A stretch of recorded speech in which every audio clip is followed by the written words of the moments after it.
जय जिनेन्द्र प्यारे बच्चों, जय जिनेन्द्र सादरी मोक्षो। हमारे संडे की जैन धर्म फाउंडेशन कोर्स के इस क्लास में आप सभी का स्वागत है। हम इसी प्रकार हर संडे 4 बजे से लेके 5 बजे तक के लिए विशेष स्वाध्याय जैन सिद्धांत पश्चोत्तर माला पे करते हैं। हमारा बहुत ही इंपॉर्टेंट सब्जेक्ट चल रहा है, वेरी इंटरेस्टिंग सब्जेक्ट। मैं सभी से रिक्वेस्ट करूंगा इसे नोट्स बनाएं। ये सब्जेक्ट इतना इंटरेस्टिंग है कि मैं खुद पर्सनली पहली बार मुझे इतनी स्पष्टता आ रही है। पर्याय के जो 2 पार्ट्स होते हैं, 2 विभाग होते हैं, अर्थ पर्याय, व्यंजन पर्याय, उसके ऊपर जो विशेष हमारी चर्चा चल रही है, इट इज वेरी इंटरेस्टिंग। मैं खुद पर्सनली नोट्स बना रहा हूं क्योंकि मुझे बहुत इंटरेस्ट आ रहा है सब्जेक्ट में। हमें पर्याय का स्वरूप ख्याल आएगा क्योंकि हमें सम्यक दर्शन प्रकट करना है, मोक्ष की ओर आगे बढ़ना है। तो जब तक हम पर्याय, गुण और द्रव्य का स्वभाव नहीं समझेंगे, हमारे लिए आसान नहीं होगा। तो संडे की इस क्लास में बहुत डिटेल में, इन डेप्थ में पर्याय, स्वभाव अर्थ, विभाव अर्थ, स्वभाव व्यंजन, विभाव व्यंजन, इस टॉपिक की चर्चा चल रही है। आप सभी से अनुरोध है कि इसके नोट्स बनाएं। हम आमंत्रण देते हैं आज के हमारे टीचर आदर्श भाई शाह फ्रॉम मुलुंड। आपका स्वागत है आदर्श भाई। जय जिनेन्द्र। जय जिनेन्द्र निशित भाई। यस, यू कैन स्टार्ट आदर्श भाई। सभी को सादर जय जिनेन्द्र। जैन धर्म फाउंडेशन कोर्स में आप सभी का हार्दिक स्वागत है। आइए शुरू करते हैं मंगलाचरण से। Can we have the first slide? सभी जन हाथ जोड़ ले।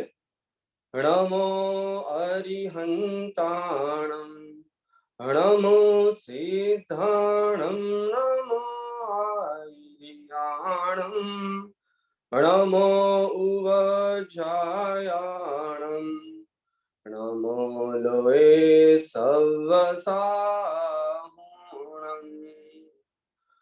जीवम जीवम द्रव्यम् जिनवर वृषभेण येन निरदिष्टम् देवे देवन्द्र वृन्दवन्द्यम् वन्दे तं सर्वदा शिरसा। श्री नेमिचंद्र सिद्धांत चक्रवर्ती के द्वारा रचित द्रव्य संग्रह शास्त्र का यह मंगलाचरण है। श्री नेमिचंद्र, देखो नाम भी सिद्धांत चक्रवर्ती उन्हें उपमा दी गई है। तो ये लगभग 9th और 10th सेंचुरी के समय में उनका काल रहा था और ये जैन सिद्धांतों के सम्राट इन्हें कहे जाते हैं। इसके लिए उनका नाम में एक्स्ट्रा विशेषण जुड़ा जो है सिद्धांत चक्रवर्ती। जैसे चक्रवर्ती अपने चक्र रत्न से 6 खंड को जीतता है, ऐसे नेमिचंद्र आचार्य ने अपनी बुद्धि रूपी चक्र से, अपने ज्ञान रूपी चक्र से षटखंड आगम जो शास्त्र है उनके सिद्धांतों को, उनके जो भावों को सम्यक रूप से उन्होंने उनका उद्घाटन किया है, उनके भावों को खोला है। ऐसे अनेक शास्त्र की नेमिचंद्र सिद्धांत चक्रवर्ती ने रचना की है, जैसे कि गोमटसार, जीवकांड, कर्मकांड, त्रिलोकसार, लब्धिसार। इन सारे शास्त्रों में जैन धर्म के सिद्धांतों के मर्म को इतनी अच्छी तरह से समझाया है, इसलिए उन्हें उपमा दी जाती है सिद्धांत चक्रवर्ती। अभी जो मंगलाचरण है उसके भाव को समझते हैं। ये न जिनवर वृषभेण, ये यानी कि जो जिनवर है, देखो जिनवर की अगर हम संधि करें तो जिन्होंने इंद्रियों को जीता है, जिन्होंने कर्मों को जीता है, वह है जिन। और जिनवर, जिन में हम क्या ले सकते हैं? सम्यक दृष्टि जीव, श्रावक जीव, मुनिराज। जो जिनों में श्रेष्ठ है यानी हमारे गणधर देव, उन्हें हम कहते हैं जिनवर। और जो जिनवरों में श्रेष्ठ है यानी गंधर्व भगवान के जो गुरु है वह है हमारे तीर्थंकर भगवान, इसलिए उन्हें कहते हैं जिनवर वृषभ। और वृषभ भी हमने सुना है जो हमारे पहले तीर्थंकर ऋषभ देव भगवान, यानी जो तीर्थंकर जो हमारे ऋषभदेव भगवान ने जो बताया है, क्या बताया है? जीवम अजीवम द्रव्यम, यानी जीव और अजीव, जो जीव अजीव द्रव्यों का निर्दिष्टम वर्णन किया है। ऐसे हमारे ऋषभदेव भगवान, जो लोग, देखो जीव अजीव में तो 6 द्रव्य आ गए, यानी सारा विश्व आ गया।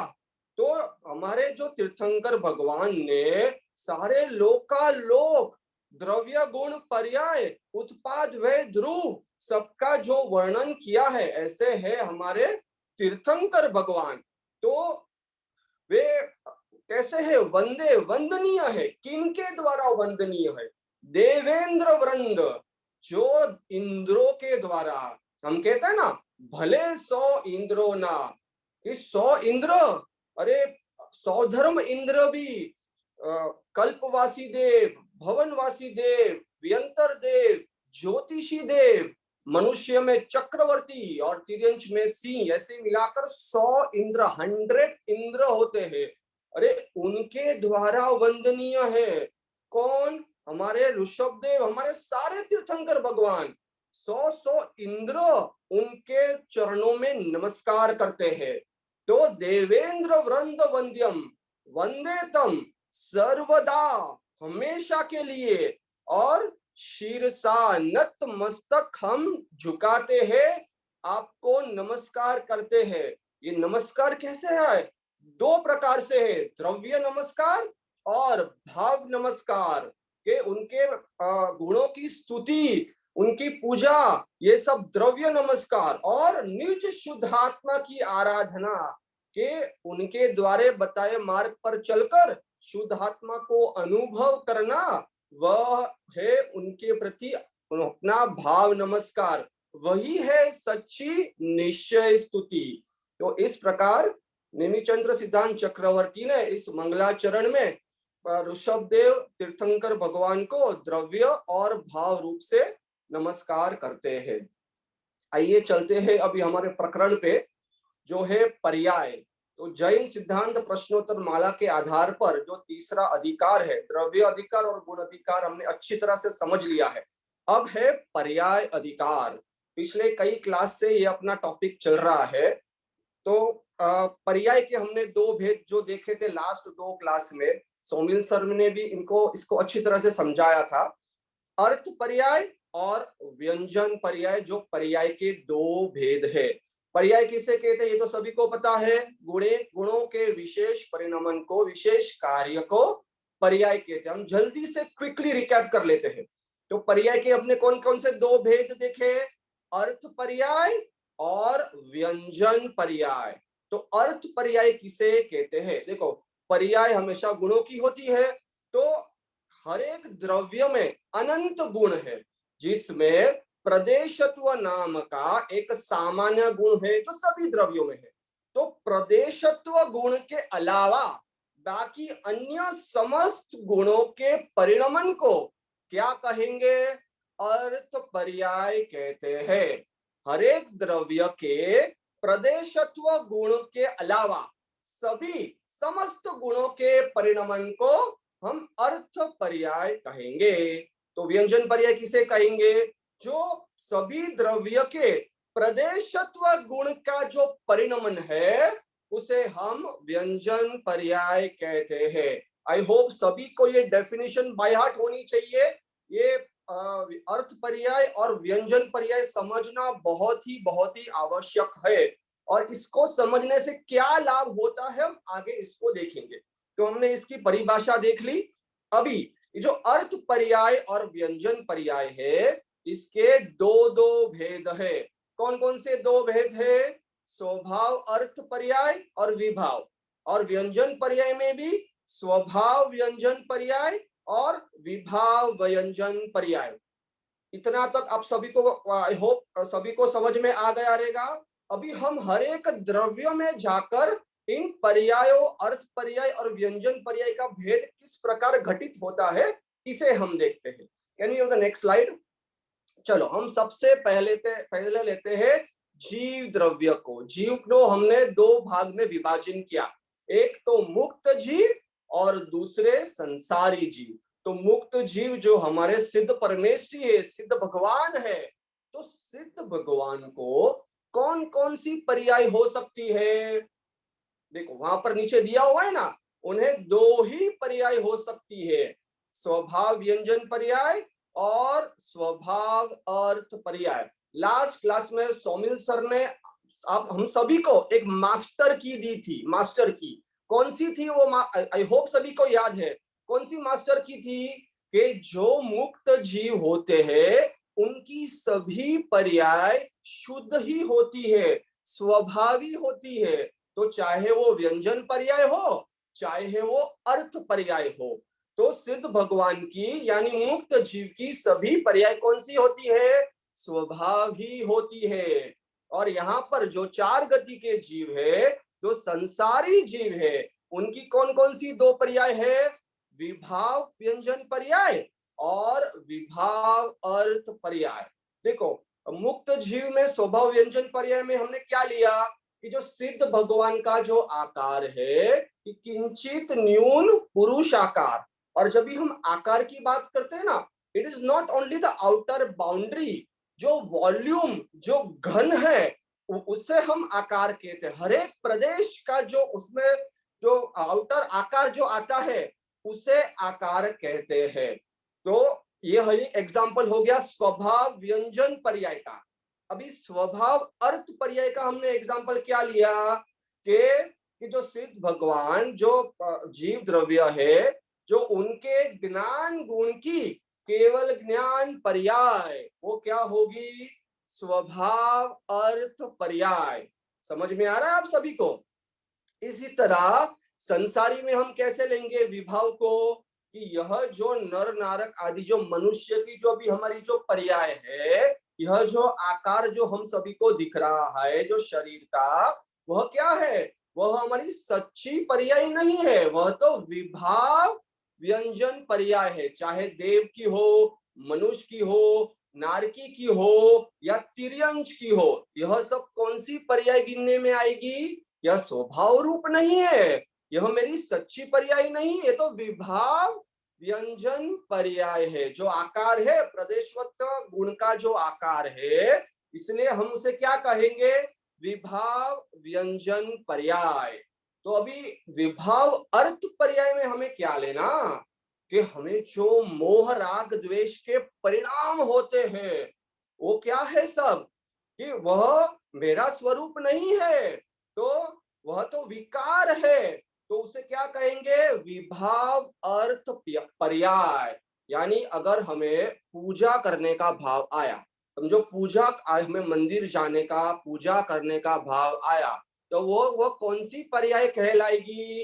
कि वह मेरी जीव द्रव्य की चारित्र गुण की विभाव अर्थ पर्याय। पूजा करना वो भी क्या, वो राग है कि नहीं?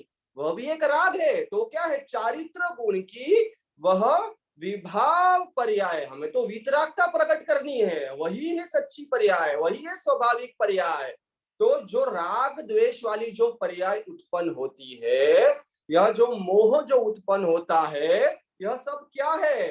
यह सब विभाव रूप है और प्रदर्शत्व गुण के अलावा बाकी सारे गुणों की पर्याय है। इसलिए उसे हम क्या कहेंगे? विभाव अर्थ पर्याय। देखो इसमें कुछ साधक जीव भी होते हैं। अभी इन साधक जीव को जब शायिक सम्यक दर्शन होता है तो वह कौन सी पर्याय कहलाएगी? श्रद्धा गुण की स्वाभाविक परिणमन है कि नहीं? तो वह क्या कहलाएगी? वह स्वभाव अर्थ पर्याय कहलाएगी। श्रद्धा गुण की स्वभाव अर्थ पर्याय कहलाएगी। तो जितने जितने अंश में शुद्धता बढ़ती जाती है, उतने उतने अंश में वह विभाव से स्वभाव रूप परिणमन होता है। यानी जो मिथ्यात्व, जो श्रद्धा में जो मिथ्यात्व पना था, जो विभाव अर्थ पर्याय थी, जैसे ही उसे सम्यक दर्शन हुआ, वह पर्याय क्या कहलाएगी? वह क्या कहलाएगी? एक देश स्वभाव अर्थ पर्याय। और शायिक सम्यक्त्व हो गया तो वह पूर्ण स्वभाव अर्थ पर्याय कहलाएगी।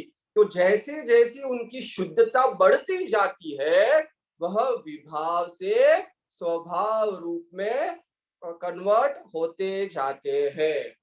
समझ में आ रहा है? व्यंजन पर्याय और अर्थ पर्याय, स्वभाव और विभाव। मास्टर की जो सौमिल सर ने दी थी वो सभी को याद रहनी चाहिए कि मुक्त जीव की सभी पर्याय वह स्वभाव रूप ही होती है और संसारी जीव की विभाव रूप होती है। लेकिन उसमें कुछ एक्सेप्शन है, जो साधक जीव है उनकी स्वभाव रूप स्वभाव अर्थ पर्याय हो सकती है। तो इसी तरह हमने जीव में जो स्वभाव और विभाव, अर्थ पर्याय और व्यंजन पर्याय किस प्रकार घटित होती है ये हमने देखा। अभी आगे हम पुद्गल द्रव्य को अच्छी तरह से समझते। ये चार्ट आपने लास्ट टाइम भी देखा हुआ था। तो पुद्गल द्रव्य के हमने दो विभाग किए, परमाणु और स्कंद। आई होप स्कंद का तो आप सभी को समझ में आया होगा। परमाणु यानी क्या? पुद्गल द्रव्य का छोटे से छोटा जो पुद्गल है जिसका दो विभाग हम नहीं कर सकते, उसे हम परमाणु कहते हैं। जो एटम, अभी जो साइंटिस्ट जो एटम कहते हैं वो तो स्कंद है। हम कहते हैं ना प्रोटॉन्स, आप भी पढ़ते रहेंगे, प्रोटॉन्स, न्यूट्रॉन्स, फिर क्वार्क्स, सब क्वार्क्स, ये सब क्या है? अरे बाबा ये सब परमाणु नहीं है, ये तो स्कंद है। जो परमाणु है वह इंद्रिय के माध्यम से, इंद्रियों से ग्रहण नहीं होता, इंद्रियों से ख्याल में नहीं आता, वो तो केवल ज्ञान गम्य है, केवल ज्ञान का विषय है जो अतीन्द्रिय है। इंद्रियों से परमाणु हमें ख्याल में नहीं आता। तो जब भी सभी परमाणु परस्पर मिल जाने पर जो सूक्ष्म या स्थूल स्कंद बनते हैं, स्कंद किसे कहते हैं? दो या दो से अधिक परमाणुओं के बंध को स्कंद कहते हैं। वो चाहे दो परमाणु हो, संख्यात हो, असंख्यात हो या अनंत परमाणुओं का बंध हो, हम इन सभी को क्या कहेंगे? स्कंद कहेंगे। देखो सभी परमाणु एक ही जाति के होते हैं। अभी इन परमाणुओं के परस्पर मिल जाने पर जो सूक्ष्म या स्थूल स्कंद बनते हैं उनमें जाति भेद होता है। और समान ग्रुप वाले जो पुद्गल परमाणु का वर्ग यानी समूह, उससे हम कहते हैं वर्गणा। देखो स्कंद के भेद में आपको दिख रहा है आहार वर्गणा, तेजस वर्गणा, भाषा वर्गणा। तो वर्गणा यानी क्या? समूह। तो ये समान ग्रुप वाले जो पुद्गल परमाणुओं का वर्ग है, जो समूह है, उससे हम क्या कहेंगे? वर्गणा। जिसे अगर हम परमाणु को एटम कह दे तो वर्गणा को क्या कहेंगे? मॉलिक्यूल। हम कहते हैं ना हाइड्रोजन प्लस ऑक्सीजन एटम अगर मिलाएंगे तो वह क्या बनेगा? एक मॉलिक्यूल बनेगा।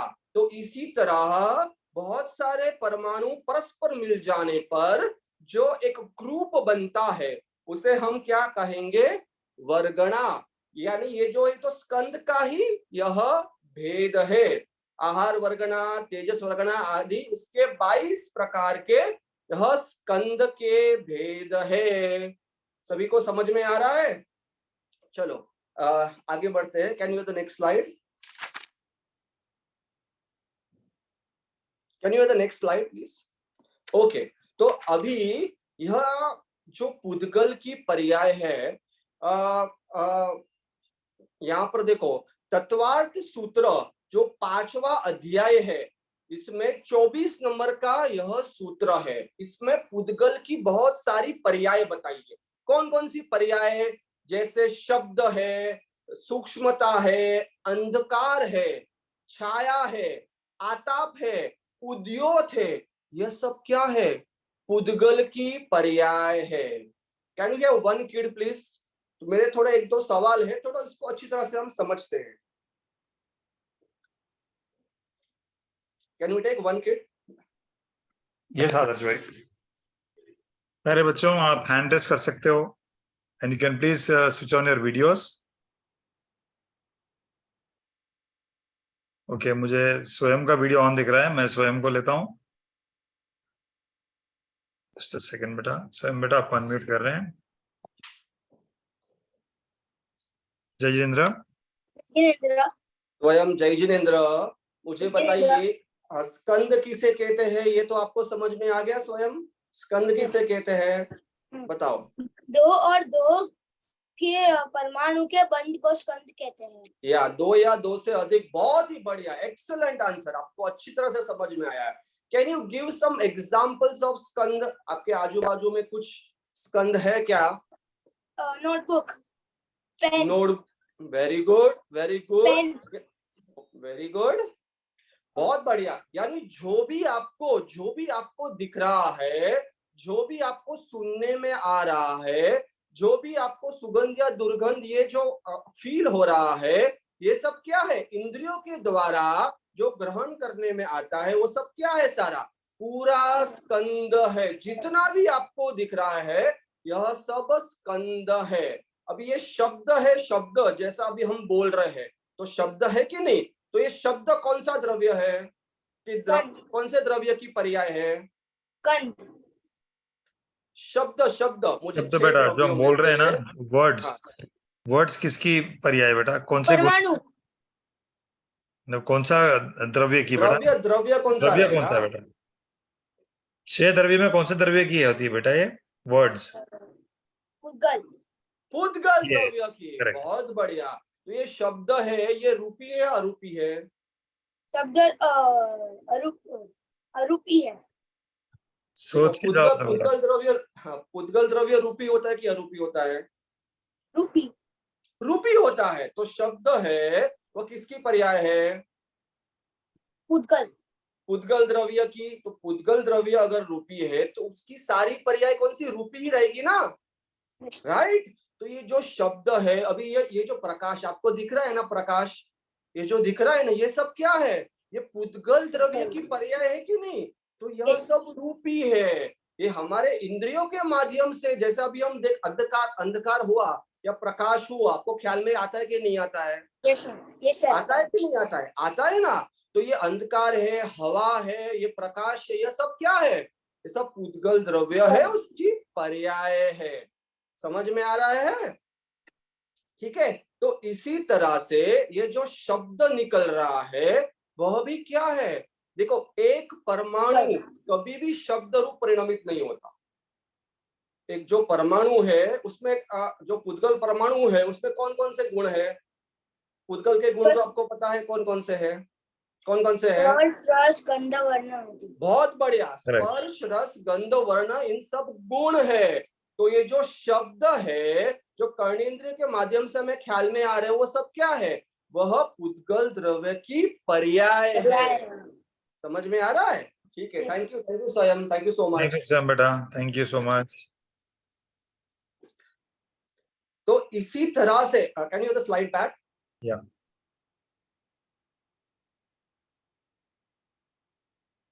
तो यह जो शब्द है, जो अंधकार है, जो छाया है, यह आताप है, यह सब क्या है?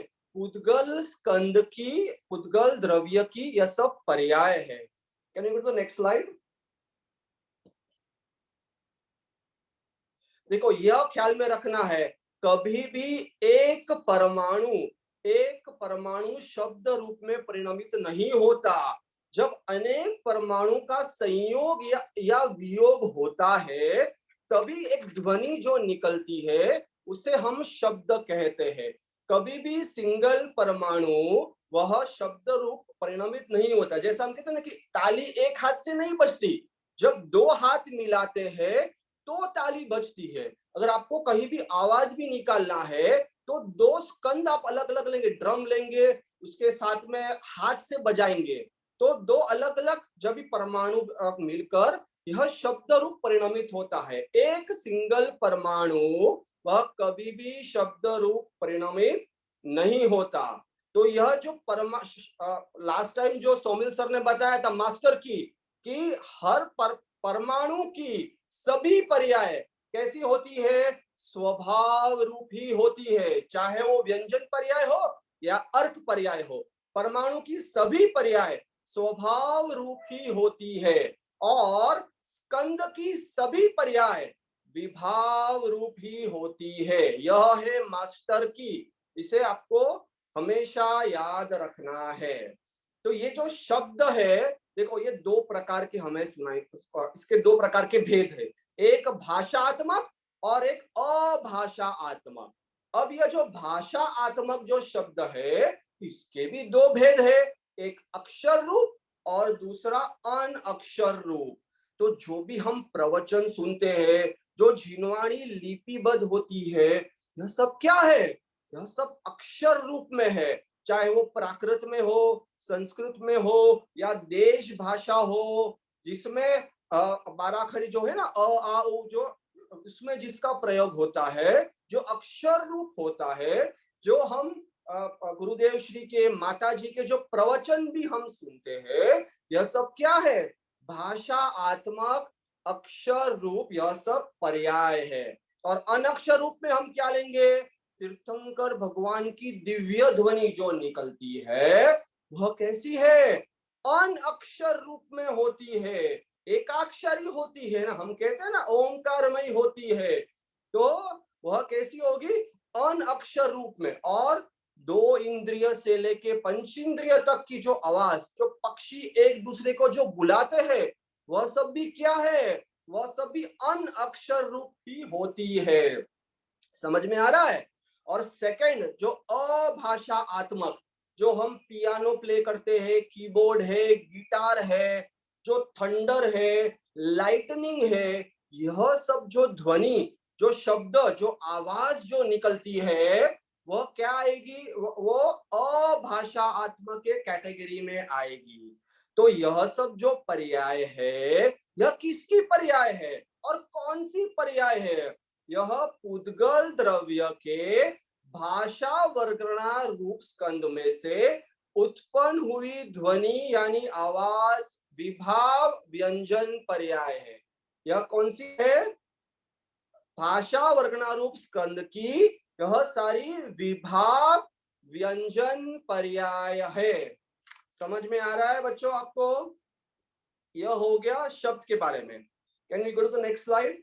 हम और एक एग्जांपल लेते हैं, और एक एग्जांपल। अभी जैसे छाया है, जो शैडो जो निकलती है, चाहे हम प्रकाश भी कहो या अंधकार भी कहो, तो यह सब जो यह जो पर्याय जो है, जो शैडो है, यह कौन सी पर्याय है? शैडो, शैडो हमें दिख रहा है ना, कलर, एक ब्लैक कलर का आपको शैडो दिख रहा है, तो जब भी कलर आ गया, इसका मतलब क्या है? यह पुद्गल द्रव्य के वर्ण गुण की विभाव अर्थ पर्याय है। समझ में आ रहा है? देखो भाषा में हमने क्या कहा था? वह पुद्गल द्रव्य की विभाव व्यंजन पर्याय है। जो शब्द है, जो ध्वनि है, जो भाषा है, यह सब जो भाषा वर्गना रूप जो स्कंद है, उसकी विभाव व्यंजन पर्याय है। और जो हमें प्रकाश दिखता है, जो अंधकार जो होता है, जो शैडो, जो छाया है, यह सब क्या है? यह पुद्गल द्रव्य के वर्ण गुण की विभाव अर्थ पर्याय है। समझ में आ रहा है सभी को? बढ़िया। तो अभी यह सब पर्यायों को जानकर हमें क्या लाभ होता है? कि अभी हमने देखा कि यह जीव की पर्याय है, यह पुद्गल की पर्याय है, तो इसमें इसमें हमें बोध क्या निकालना है? अरे भाई, कि यह जो भाषा निकलती है, यह भाषा वर्गना का कार्य है, मेरा नहीं है। और हम क्या मानते हैं? अरे देखो, मैं कितना अच्छी तरह से बोलता हूँ, मैं कितना अच्छी तरह से गाता हूँ। हम जो भाषा वर्गना का कार्य है, उसे हम हमारा कार्य कहते हैं। अरे मैं बोलता हूँ कि मैं जानता हूँ, बोलना मेरा कार्य है कि जानना मेरा कार्य? मुझे बताइए। अरे बाबा, ये जो बोलना, ये तो पुद्गल है, ये तो मेरा कार्य है ही नहीं। तो पर्याय को समझने से हमें स्वतंत्रता समझ में आती है कि मैं जो मानता हूं कि मैं इन पुद्गल द्रव्य की सारी पर्यायों को मैं बदलता हूं, उसका परिणमन करता हूं, अरे वह तो अपने गुण की पर्याय है। तो मेरी मैं इसे बदल रहा हूं, ये मैंने कैसे मान लिया? तो यह जो मेरी मिथ्या बुद्धि है, उसका नाश होता है कि नहीं, मैं तो ज्ञाता दृष्टा हूं, मैं पुद्गल की एक भी पर्याय का कर्ता नहीं हूँ। मैं तो मेरे गुणों का ही परिणमन का करता हूँ, अन्य किसी का भी नहीं। तो इससे यह बोध होता है, अरे एक द्रव्य दूसरे द्रव्य का भी नहीं और दूसरे द्रव्य की पर्याय का भी करता नहीं है। और हरेक पर्याय अपने अपने हरेक द्रव्य अपने अपने स्वचतुष्टय में रहकर अपना अपना स्वयं सिद्ध कार्य करते हैं। उससे दूसरों की आवश्यकता नहीं है, वह अपने में ही स्वयं पूर्ण है। हमें क्या लगता है, अरे मुझे घर तो चाहिए, बंगला तो चाहिए, उसके बिना मैं अधूरा हूँ।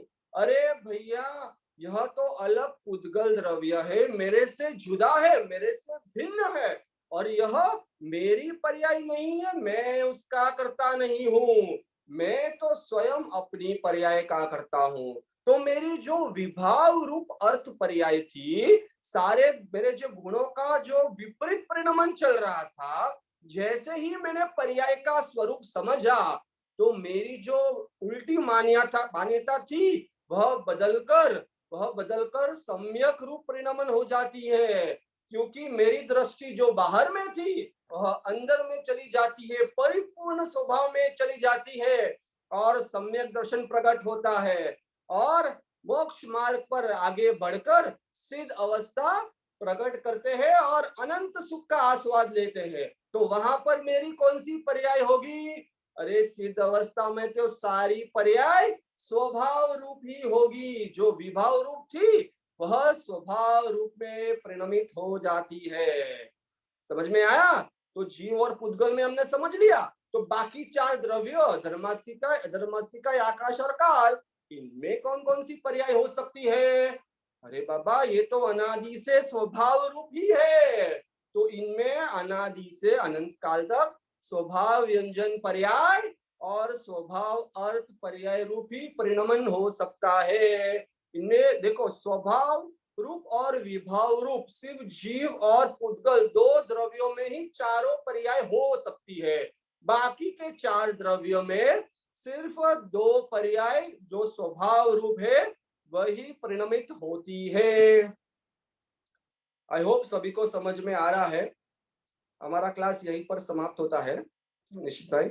यस, अभी मैं आमंत्रण देता हूं हमारे सोनगढ़ के माननीय वाचन का श्री नितिन भाई सेठ कि वो आज का 10 मिनट का विशेष क्लास ले। जय जिनेंद्र नितिन भाई।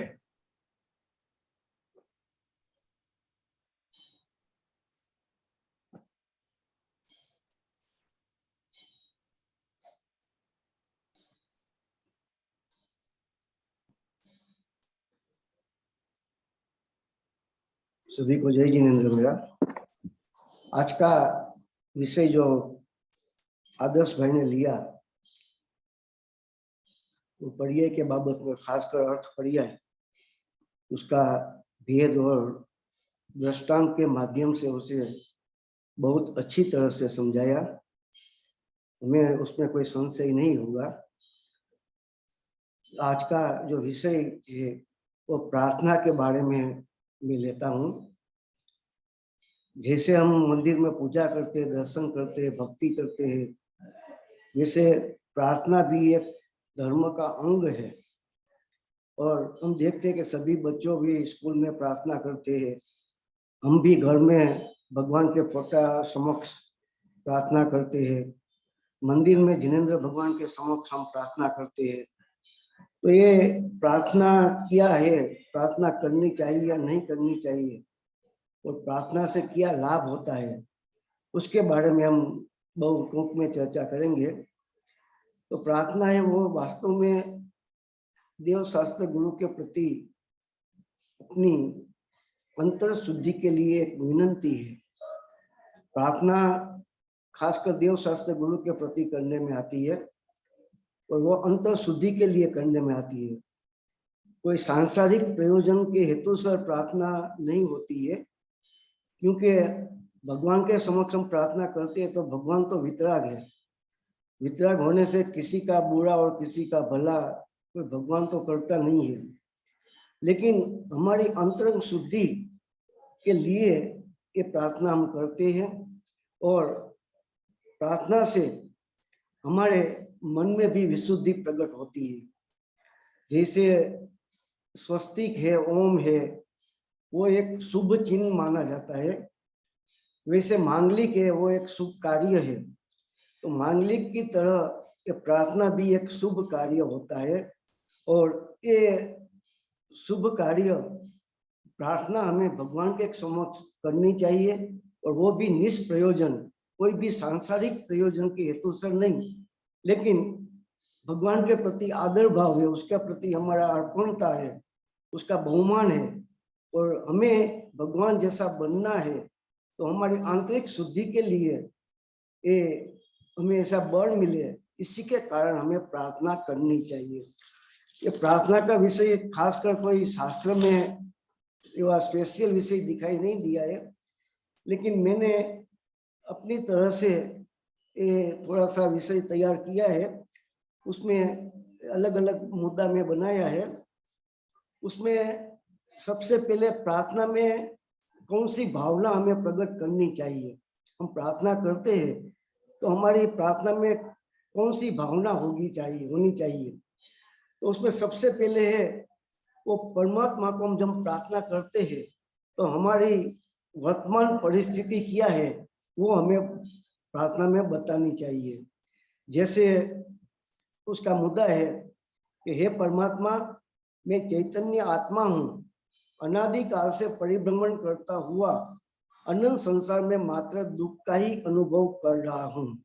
तो वर्तमान में मैं दुखी हूँ, वो बात मैं प्रार्थना में रजू करता हूँ।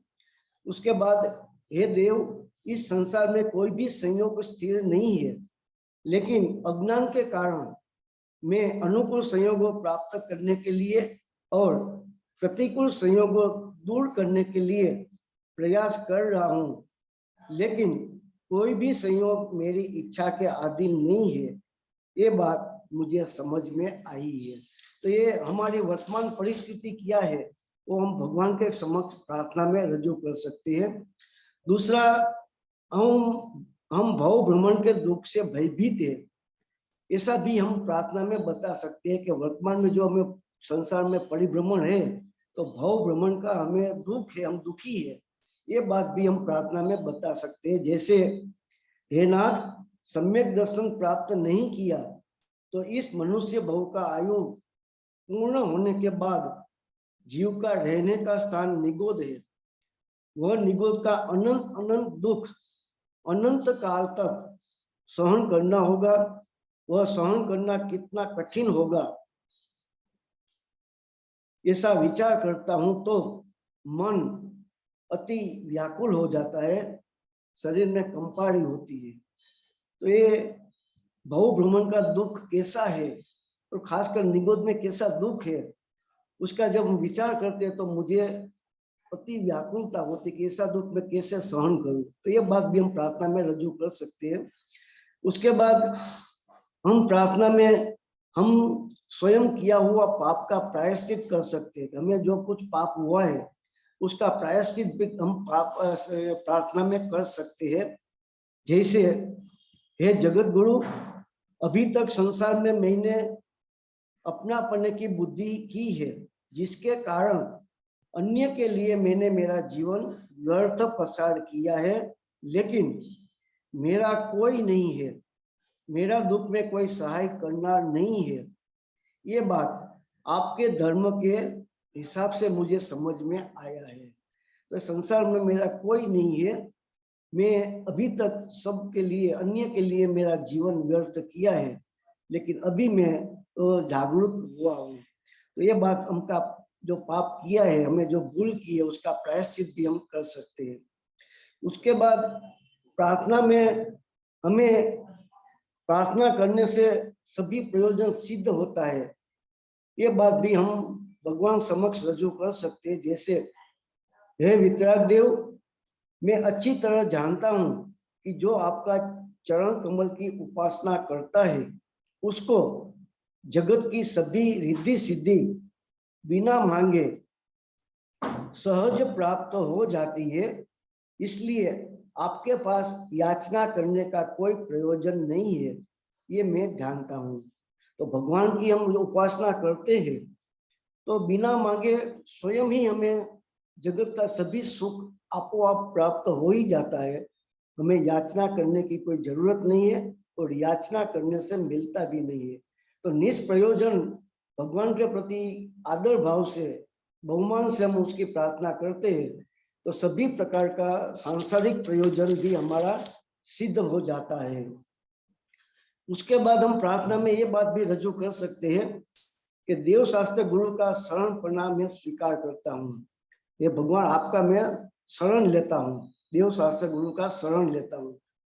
हे इष्ट देव, जो भक्ति भाव से आपकी सेवा करते हैं उसका पूर्व उपार्जित अनेक भवों का संचित पाप कर्म क्षण मात्र में नाश होता है। इसलिए हे देव, आपका चरणों की भक्ति मेरे हृदय में सदा के लिए रहे, ऐसी मंगलमयी प्रार्थना करता हूँ। तो आपका मैं शरण स्वीकार करता हूँ, आपका चरणों की भक्ति मेरे हृदय में सदा के लिए रहे, ऐसी मैं भावना पाता हूँ। उसके बाद हम प्रार्थना में ये भी मुद्दा शामिल कर सकते हैं कि सम्यक रत्नत्रय की प्राप्ति की भावना हम कर सकते हैं कि सम्यक दर्शन ज्ञान चारित्र या मोक्ष मार्ग हमें प्रकट हो, ऐसी भावना हम प्रकट कर सकते हैं कि भगवान आपे जो परमात्मा दशा मोक्ष मार्ग के आधार पर परमात्मा दशा प्रकट की है तो ऐसा मोक्ष मार्ग मुझे भी प्रकट हो, ऐसी भावना हम कर सकते हैं। हे परमात्मा, संसार की सभी प्रवृत्ति निष्फल है, जिसका फल मात्र दुख और आकुलता है। इसलिए अब मैं संसार की सभी प्रवृत्ति से विरक्त होकर आत्म पुरुषार्थ करने की मेरी भावनाओं को आप द्वारा प्रेरणा मिले, ऐसी मेरी नम्र प्रार्थना है। तो ये सम्यक रत्नत्रय की प्राप्ति के हेतु सर हम प्रार्थना कर सकते हैं। तो ये अलग अलग प्रकार से ऐसी प्रार्थना हम कर सकते हैं, क्योंकि प्रार्थना में कोई हमें मांगने की जरूरत नहीं है, क्योंकि भगवान तो वितराग है। तो भगवान के समक्ष हम प्रार्थना करते हैं तो भगवान के प्रति हमें बहुमान है, उसने जो वितराग दशा प्रकट की है, परमात्मा दशा प्रकट की है, वैसी परमात्मा दशा हमें भी प्रकट करनी है। तो उसके प्रति आदर भाव है और हमारी जो वर्तमान स्थिति है वो स्थिति में से अर्थात हमारा जो मिथ्यात्व है, अज्ञान है, वो दूर करने की हम प्रार्थना करते हैं, भगवान के प्रति विनंती करते हैं कि ऐसा बल मुझे दे कि मैं आत्म पुरुषार्थ करके आप जैसा परमात्मा दशा प्रकट करूं। तो ऐसी भावना होती है, संसारिक कोई प्रयोजन के उसमें भावना नहीं होती है। प्रार्थना करने का फल क्या मिलता है, उसका लाभ क्या है, ये बात हम देखते हैं। एक तो परिणाम में विशुद्धि आती है। जितने समय हम भगवान के समक्ष मंदिर में खासकर प्रार्थना करते हैं तो उतना समय 5 मिनट 7 मिनट 10 मिनट जितने समय हम प्रार्थना करते हैं तो उतना समय हमारा परिणामों में विशुद्धि आती है। दूसरा, जिनेंद्र देव को 2 हाथ जोड़कर प्रार्थना करने से हमारा अभिमान नष्ट होता है। भगवान के समक्ष हम जो प्रार्थना करते हैं तो 2 हाथ जोड़कर भगवान के चरणों में प्रार्थना करते हैं, तो उसे भगवान सर्वज्ञ है, वितराग है, 3 लोक का नाथ है, तो ऐसा इंद्रो 100 इंद्रों से जो वंदित है, तो ऐसे भगवान से हम 2 हाथ जोड़कर प्रार्थना करते हैं तो हमारा किसी भी प्रकार का अभिमान हो, चाहे वो बुद्धि का हो, बल का हो, रूप का हो, पैसा का हो, जो भी हो, वो अभिमान हमारा नष्ट हो जाता है, क्योंकि भगवान के पास हम कुछ भी नहीं है, ऐसा हमें मालूम होता है। उसके बाद तीसरा, पुण्य का उपार्जन होता है। प्रार्थना करने से, निष्कारण प्रार्थना करने से पुण्य का उपार्जन होता है और उतना समय हम पाप कर्म के बंधन से रहित होता है, पाप कर्म का बंधन नहीं होता है। उसके बाद चौथा मुद्दा है, पापों का प्रायश्चित करने से भविष्य में ऐसा पाप होता नहीं है अथवा कम होता है। एक बार हमें जो पाप किया है उसका हम प्रायश्चित करें भगवान के समक्ष, क्योंकि उसका हमें खेद है, तो अगर हम प्रायश्चित करते हैं तो भविष्य में फिर से ऐसा पाप नहीं हो सकता। अगर कदाच होता तो भी उसकी मात्रा कम होती है और धीरे धीरे वो पाप ऐसा निकल जाता है, दूर हो जाता है। तो ये भगवान के समक्ष प्रायश्चित करने से भी भविष्य में ऐसा फिर से ऐसा पाप नहीं होता है। इसके बाद संसार में स्वयं दुखी है ऐसी भावना करने से संसार से विरक्ति आती है। भगवान के समक्ष हम प्रार्थना करते हैं कि हम दुखी है, ये भव भ्रमण का हमें दुख है, हमें अनादिकाल से अनंत दुख हमें भोगता है, भोगा है, तो ऐसा हम मानते हैं, जानते हैं, तो ये संसार में दुख है ऐसा जो जानपना हमें होता है, तो संसार के प्रति हमें सहजपणे विरक्ति आती है, वैराग्य आता है। उसके बाद छठा मुद्दा है, जिनेंद्र देव जगत में श्रेष्ठ है, उसका शरण स्वीकारने से अन्य किसी संसारी जीव का शरण की आवश्यकता रहती नहीं है। हमें जिनेंद्र भगवान का शरण लिया, देव शास्त्र गुरु का शरण लिया, तो फिर संसार के किसी का, कोई भी व्यक्ति का हमें शरण लेने की आवश्यकता नहीं है। और जगत में कोई देव शास्त्र गुरु के बिना कोई शरण रूप भी नहीं है। तो भगवान का शरण लिया, देव शास्त्र गुरु का शरण लिया, तो हमें किसी की शरण की आवश्यकता रहती नहीं है। उसके बाद सातवां मुद्दा है, प्रार्थना करने से आत्म पुरुषार्थ करने का बल अंतरंग से सहज प्राप्त होता है। जब वितराग भगवान के समक्ष हम प्रार्थना करते हैं, देव के समक्ष हम प्रार्थना करते हैं, तो अंतर में ये हमें आत्म पुरुषार्थ करने का बल कुदरती रीते, सहज रीते इससे प्रकट होता है। और उसके बाद अंतिम मुद्दा है, आठवां मुद्दा, हमको भी परमात्मा बनने की प्रेरणा मिलती है। जब वितराग भगवान के सामने, वितराग परमात्मा के सामने हम प्रार्थना करते हैं, तो जैसे वितराग भगवान है, हमें उसे देखते हैं तो हमें भी ये परमात्मा बनने की भावना अंतरंग में उत्पन्न होती है, हमें भी वितराग भाव उत्पन्न होता है, और हमें भी भगवान आप जैसा वितराग सर्वज्ञ है वैसा हमें भी बनना है। तो ऐसी मन में भगवान के प्रति हमारी विनंती, हमारी प्रार्थना हो जाती है, तो ये परमात्मा बनने की भावना भी उसमें उत्पन्न होती है। तो ये सामान्य रूप से प्रार्थना का ऐसा फल मिलता है। तो ये प्रार्थना का विषय कोई शास्त्र में तो ये नहीं, ऐसा दिखाई नहीं देता है, लेकिन ये शास्त्र के आधार पर ऐसा मुद्दा हमें तैयार किया है। तो प्रार्थना हमें करनी चाहिए, उसमें कोई निषेध नहीं है, क्योंकि प्रार्थना करने से हमें कोई सांसारिक प्रयोजन के हेतु प्रार्थना करना नहीं है, लेकिन अपनी आत्म शुद्धि के लिए, आत्म पुरुषार्थ के लिए, प्रेरणा के लिए, भगवान जैसे बनने के लिए, वितरागता के हेतु सर ये प्रार्थना करनी आवश्यक है। जय जिनेंद्र। जय जिनेंद्र नितिन भाई, आपने बहुत अच्छे से हमें सभी को बताया कि प्रार्थना का इम्पोर्टेंस क्या है और क्या भावना से हमें प्रार्थना करना चाहिए। बहुत अच्छे से आपने समझाया, उसके लिए बहुत बहुत धन्यवाद आपका। जय जिनेंद्र। जय जिनेंद्र। आदर्श भाई, हम अभी आगे बढ़ते हुए हमारे मेंटीमेंटर राउंड की तरफ आगे चलते हैं। Yes, yes, Ashok bhai. Yes, तो मैं रिक्वेस्ट करूंगा VIP team to start the Mentimeter round. जय जिनेंद्र सभी को। Mentimeter link has been pasted in the chat box. जब आप उस लिंक को क्लिक करेंगे तो you will land up on a page like this.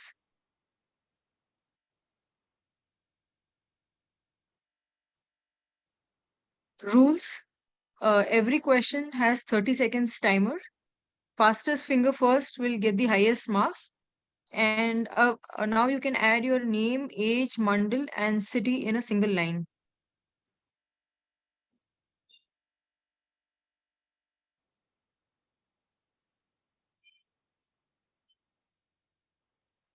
We'll wait for 5 seconds.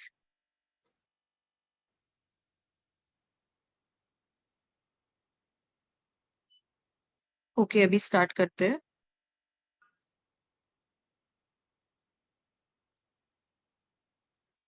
Question 1, सिद्ध भगवान का आकार वह कौन सी पर्याय है? Your options are: option A प्रदेशत्व गुण की स्वभाव व्यंजन पर्याय, ऑप्शन बी प्रदेशत्व गुण की स्वभाव अर्थ पर्याय, ऑप्शन सी प्रदेशत्व गुण की विभाव व्यंजन पर्याय, या ऑप्शन डी प्रदेशत्व गुण की विभाव अर्थ पर्याय। सुमित सर ने सबको मास्टर की दी थी ना, बस मास्टर की अप्लाई करो, आपको सही जवाब मिल जाएगा। आज आदर्श सर ने भी बताया आपको मास्टर की इज द इम्पोर्टेंस, उसको याद करिए, आंसर आ गया आपको। Okay, 6 people have given the right answer, and the right answer is option A, प्रदेशत्व गुण की स्वभाव व्यंजन पर्याय। आदर्श भाई, आप कुछ कहना चाहेंगे इसके बारे में? देखो बच्चों, हमें ये याद करना है, जब भी हम गुण की बात करें, प्रदेशत्व गुण की बात करें तो वह होती है व्यंजन पर्याय, और प्रदेशत्व गुण के अलावा बाकी जो समस्त गुणों की जो पर्याय होती है वह कहलाएगी अर्थ पर्याय। आपको बस इतना याद रखना। Okay, we can move forward now. Okay, moving on to question number 2. 6 द्रव्य की पर्याय को जानने से क्या लाभ होता है? ऑप्शन ए, दरेक द्रव्य अपनी पर्याय का करता है। ऑप्शन बी, अकर्तापना की सिद्धि होती है। ऑप्शन सी, एक द्रव्य दूसरे द्रव्य की पर्याय को किंचित भी नहीं करता। या option D, all of the above. बहुत इंपॉर्टेंट हमें जानना है कि हमारा विषय चल रहा है कि 6 द्रव्य की पर्याय तो जानने से क्या लाभ है। It's good, everybody has voted. Okay, 8 people have given the right answer, and the right answer is option D, all of the above.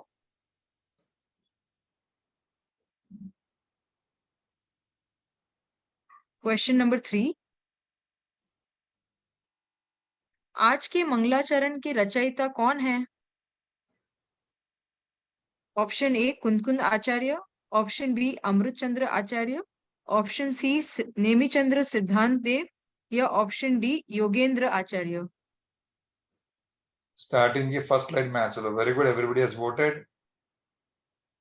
Very nice. 11 people have given the right answer. And the right answer is option C, Nemichandra Siddhant Dev. Moving to question number 4.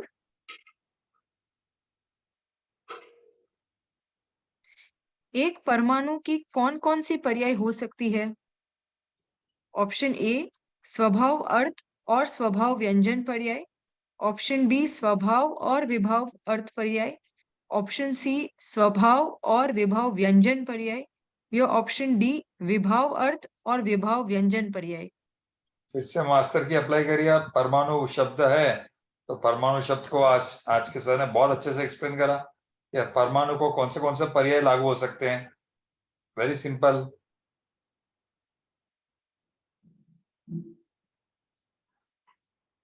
Eight people have given the right answer, and the right answer is option A, स्वभाव अर्थ और स्वभाव व्यंजन पर्याय.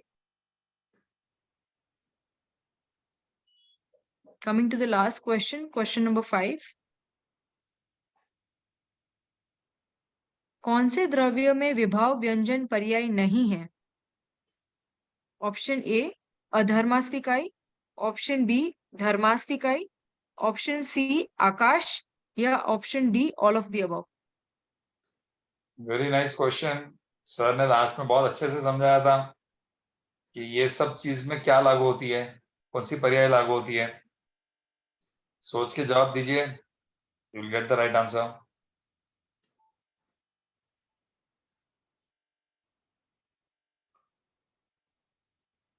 Very good, बहुत very अच्छा। Good, very excellent. Excellent. 12 people have given the right answer, and the right answer is option D, all of the above. Now coming to the winners.